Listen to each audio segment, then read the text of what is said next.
So our next speaker this evening is Amee, and Amee is going to talk to us about transcriptomics of seasonal leaf senescence in a deciduous conifer, Larix, laricina. I should have just said a large species instead of butchering it.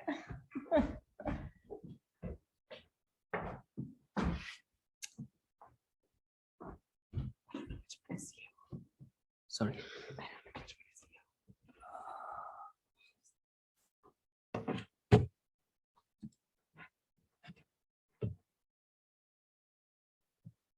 It's not here. It's not here. I can see it. Vidya, can you help us?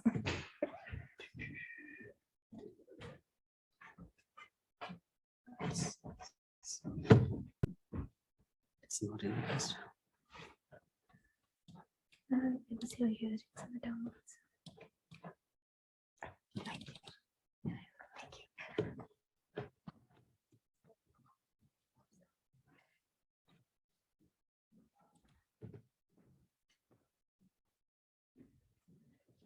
All right, thank you, everyone. My name is Amee, and I'm going to talk to you this evening about a study that I've been doing for the past couple of months called the Transcriptomics of seasonal leaf senescence in a deciduous conifer. Sorry if my speech is a bit slurred. We just had a reception a few hours ago.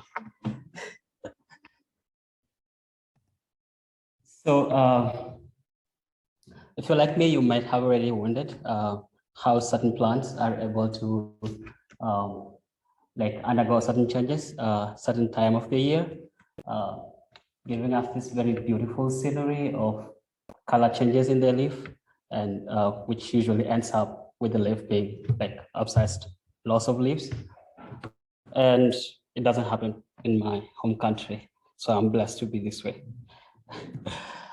So this is what we call the seasonal leaf senescence, which is physiologically an aging process that is responsive to both environmental and internal cues. And so I am interested in finding the molecular changes that accompany this process, particularly the gene expression changes that are associated with the process of leaf senescence.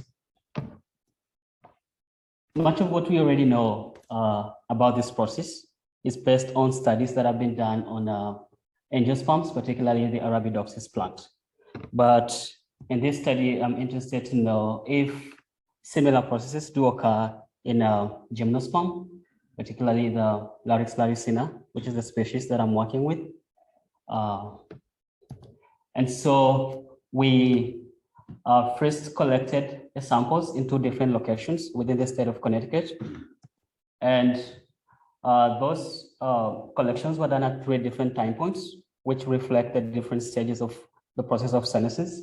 So the first time point was when the leaves, or the needles, I should say, were green. And the second time point is when those leaves were yellow in color. And our final time point was just after abscission. For this study, unlike majority of other studies, we targeted the abscission zone tissue, not just because we wanted to do a different tissue, but also because if you look at the time points that I just showed in the previous slide, the 3rd time point reflects the process just after abscission. So we needed to look at the processes all through to that time point. So we targeted the abscission zone as the tissue for this study. And so we did extract our RNA and carried out sequencing using the Illumina technology. And after qualifying and quantifying our reads, what we first see when I plotted a PCA for the samples that I had, majorly if you look at the samples, all the samples on the left side, could be your right, I don't know. Yeah, that's your left. All of them are from one location, which we call location K. And all the other samples on this right are from another location called U. So location played was like a major factor in the distribution of the samples. But if you consider, for example, one single location, location U, you also see that the samples grouped according to the different time points or conditions. And all the samples in red are samples at condition 1, and all the samples in blue are condition 2, and green is condition 3.